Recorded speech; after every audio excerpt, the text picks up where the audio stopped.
À quand remonte la dernière fois où vous vous êtes réveillé en sachant déjà exactement pourquoi vous sortiez du lit, pas pour vérifier votre téléphone? Pas parce que le réveil a sonné, mais pour une vraie raison. Quelque chose de précis qui vous attendait dehors. La plupart des Occidentaux de plus de 60 ans ne peuvent pas répondre à cette question sans hésiter. Et cette hésitation se vide entre le réveil et le fait d'avoir une raison de se lever. S'avère être l'un des indicateurs de déclin cognitif les plus mesurables que les chercheurs aient trouvé en 50 ans d'études des cerveaux les plus âgés de la planète. L'étude sur les centenaires d'Okinawa a suivi plus de 1000 personnes ayant dépassé l'âge de 100 ans. Lorsque les chercheurs ont comparé ces cerveaux à des cerveaux occidentaux du même âge, l'écart n'était pas subtil. Les habitants d'Okinawa ont un taux de démence équivalent au tiers de celui des Américains. Un tiers. Pas un régime alimentaire différent, pas un patrimoine génétique différent, mais une matinée différente.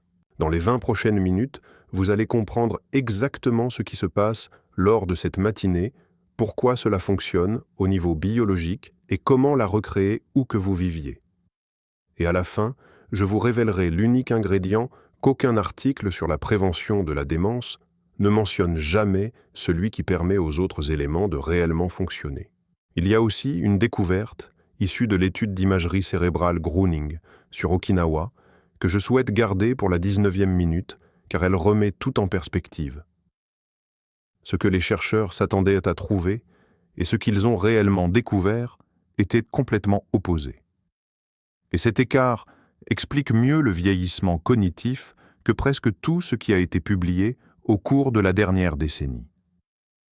Restez avec moi. Laissez-moi commencer parce que la plupart des gens comprennent de travers. Si vous avez lu quoi que ce soit sur la prévention de la démence, vous avez vu la même liste.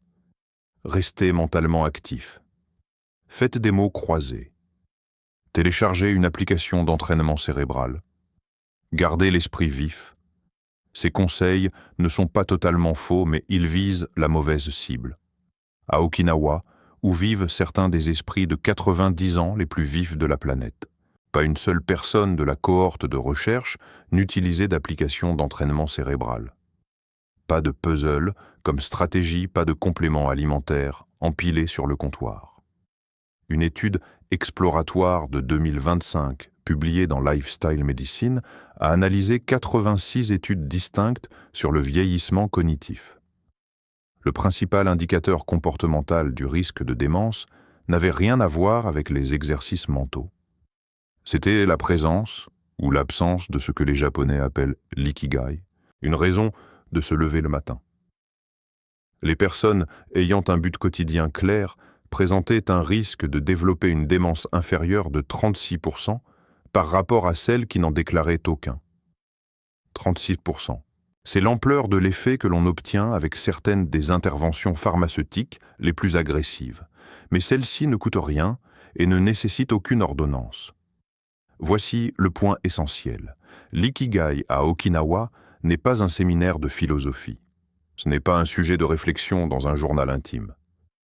C'est une action physique entreprise avant 7 heures du matin qui ancre la journée dans quelque chose de concret. La science qui explique pourquoi cela fonctionne repose sur 4 mécanismes biologiques qui s'activent simultanément.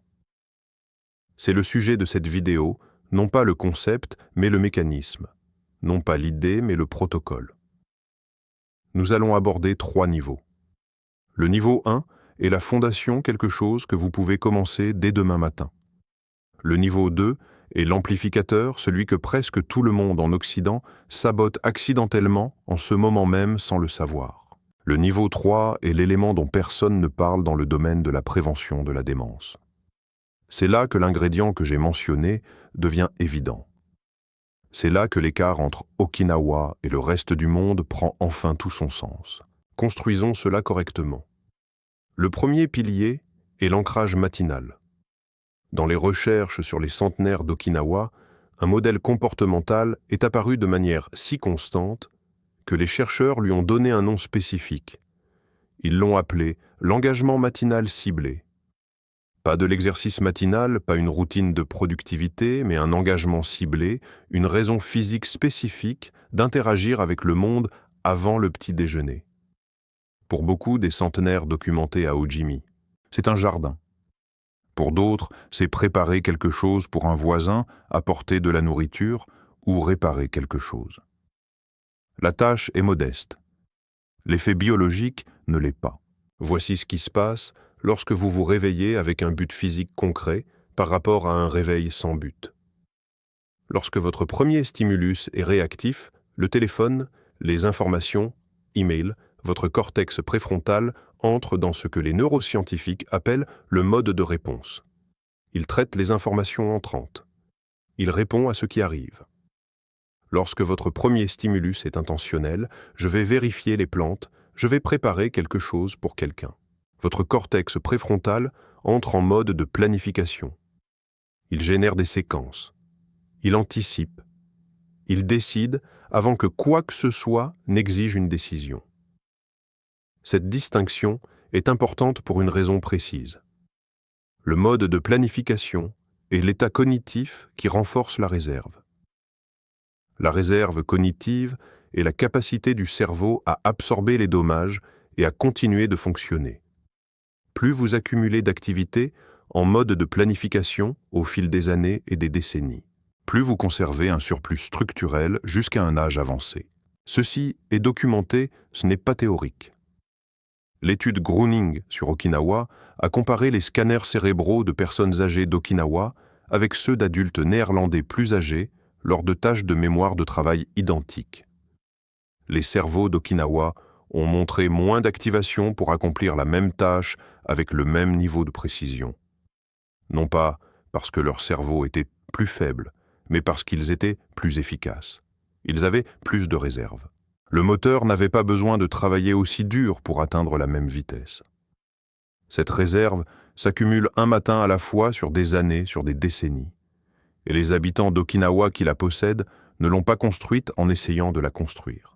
Ils l'ont construite en faisant des choses simples et ciblées avant le petit déjeuner comme une habitude de la vie quotidienne. L'étude du NIH, référence PubMed P, MC 8814687, a suivi des milliers d'adultes japonais âgés dans une vaste cohorte prospective. Le fait d'avoir un ikigai était associé à un risque de handicap fonctionnel inférieur de 31% et à un risque de démence inférieur de 36% sur la période de suivi. Ces deux résultats partagent le même mécanisme unique à la base. Voici le test physique. Pas de main, mais tout de suite avant de finir de regarder, pensez à une chose précise que vous pourriez faire avec vos mains avant de toucher votre téléphone demain matin. Pas une séance de sport, pas une liste, mais quelque chose dans le monde physique qui a un but en dehors de vous-même. Arroser 2 plantes sur le rebord d'une fenêtre. Préparer du thé pour quelqu'un dans votre maison. Marcher jusqu'au bout de la rue et revenir avec une destination en tête. Une chose, spécifique et physique avant le téléphone. Si vous avez cette pensée clairement à l'esprit en ce moment, vous avez fait le travail cognitif que Nabi Kenjo fait avant chaque lever de soleil à Ogimi. La différence, c'est qu'elle le fait tous les jours depuis 70 ans. C'est la fondation. C'est le niveau 1. Et je veux être clair, cela représente environ 30% de ce que la matinée d'Okinawa fait au cerveau. Il y a 2 autres niveaux qui amplifient l'effet de manière tout aussi biologique et tout aussi documentée. L'un d'eux implique quelque chose que chaque adulte de plus de 60 ans en Occident interrompt accidentellement chaque matin sans le savoir. Voici le deuxième pilier. Celui-ci surprend les gens. Il commence par une question. Que fait votre cerveau pendant que vous dormez? Pas pendant vos rêves. Pendant les heures de sommeil profond à ondes lentes, votre cerveau exécute un cycle de nettoyage. Le système responsable s'appelle le système glymphatique. Il n'a été découvert qu'en 2013. Avant cela, les chercheurs ignoraient son existence. Pendant le sommeil profond, vos cellules cérébrales rétrécissent légèrement. Les espaces entre elles s'élargissent. Le liquide céphalorachidien inonde ces espaces et évacue physiquement les déchets métaboliques, y compris deux protéines dont vous avez peut-être entendu parler, la bêta-amyloïde et la protéine Tau. Ce sont les protéines qui s'accumulent dans la maladie d'Alzheimer. Le système glymphatique est le système de drainage nocturne de votre cerveau. Lorsqu'il fonctionne bien, les déchets sont éliminés. Lorsqu'il fonctionne mal, les déchets s'accumulent silencieusement au fil des ans. Voici le lien avec Okinawa. Pour fonctionner efficacement, le système glymphatique a besoin d'un sommeil profond de haute qualité.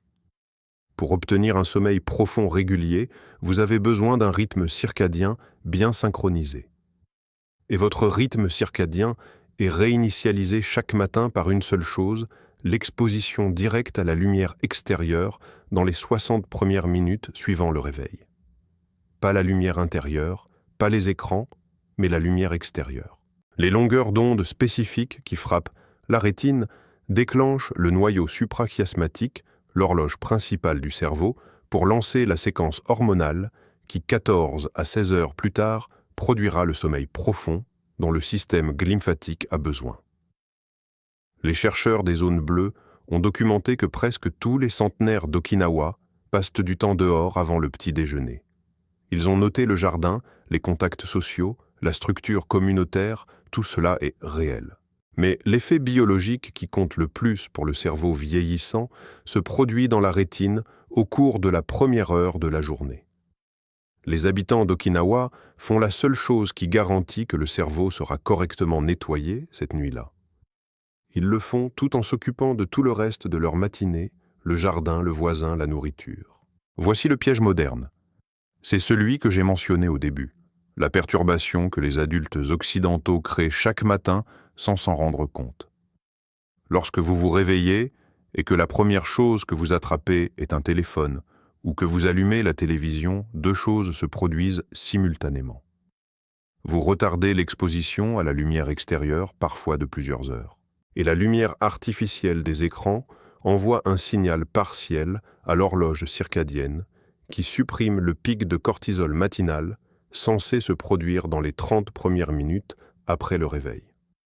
Ce pic n'est pas un mauvais stress.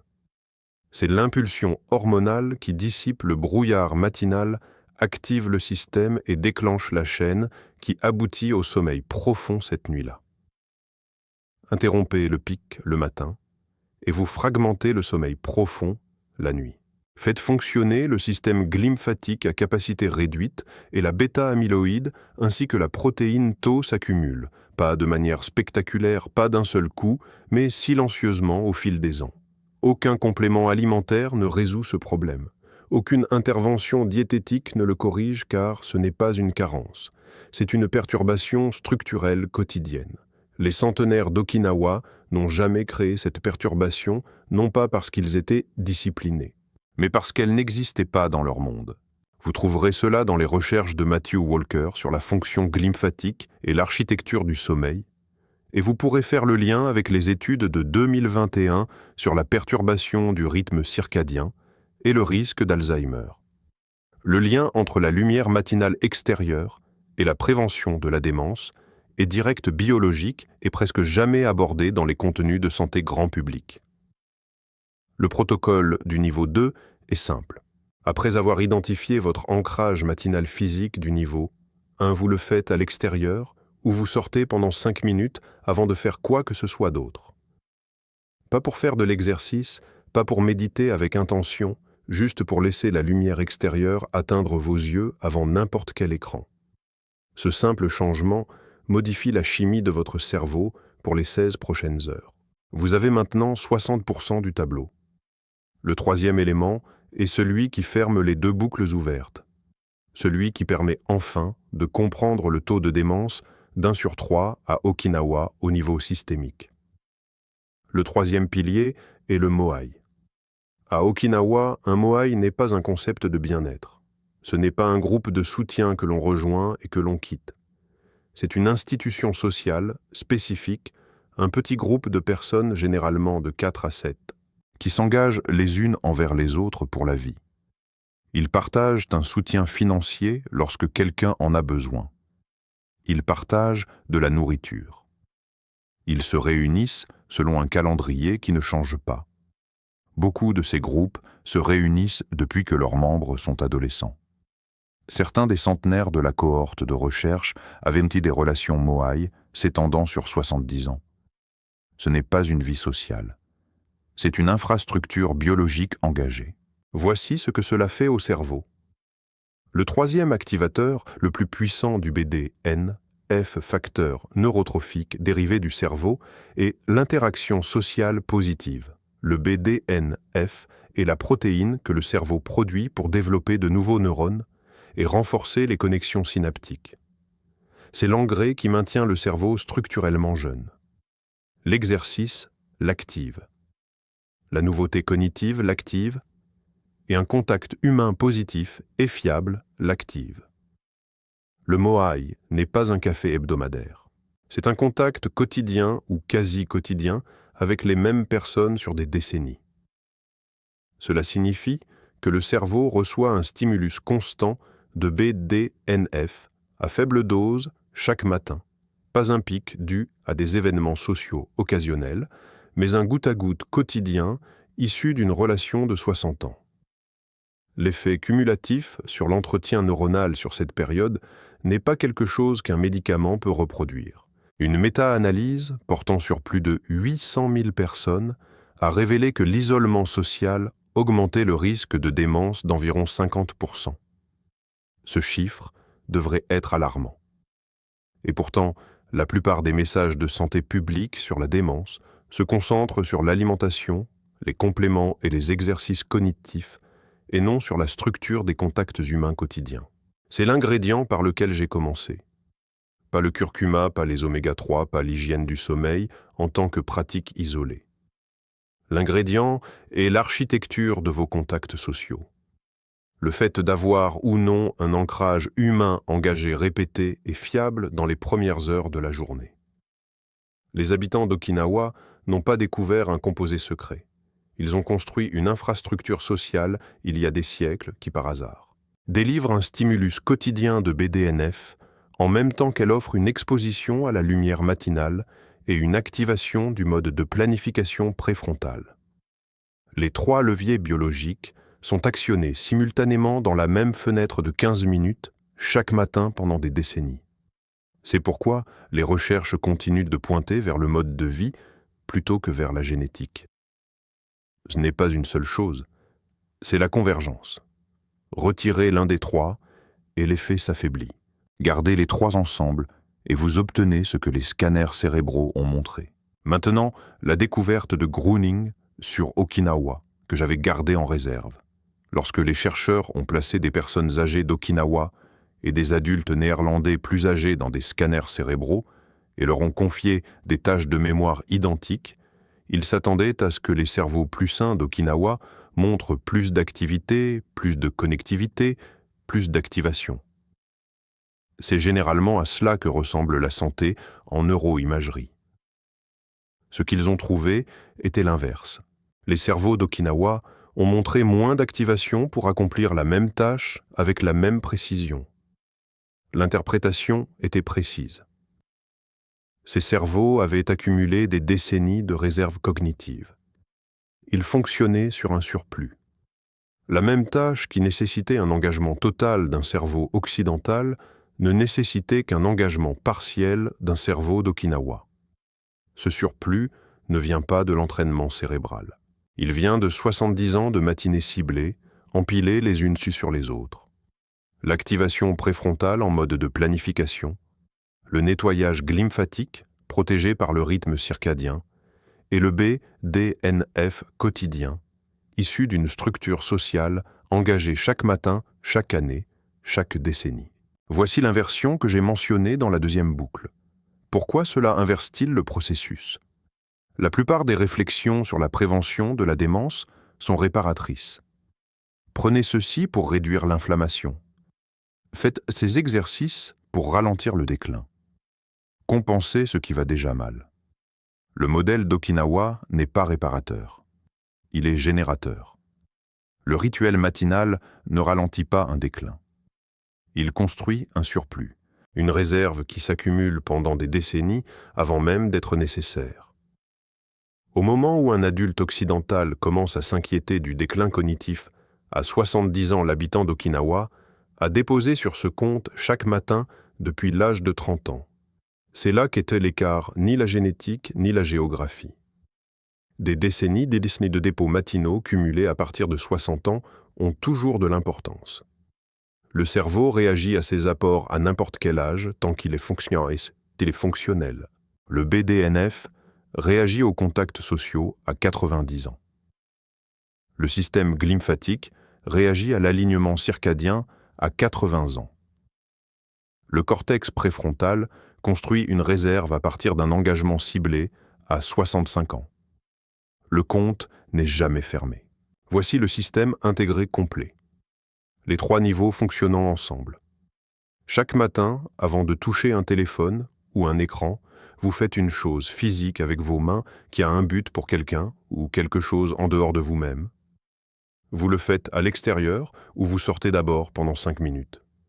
Et vous le faites en même temps ou immédiatement suivi d'un contact réel avec une personne constante. Pas un SMS, mais une voix, une présence, la même personne. La même plage horaire générale selon un calendrier qui tient la route. C'est le Moai adapté. Il ne nécessite pas d'institution formelle. Il nécessite une décision prise, une fois et ensuite maintenue.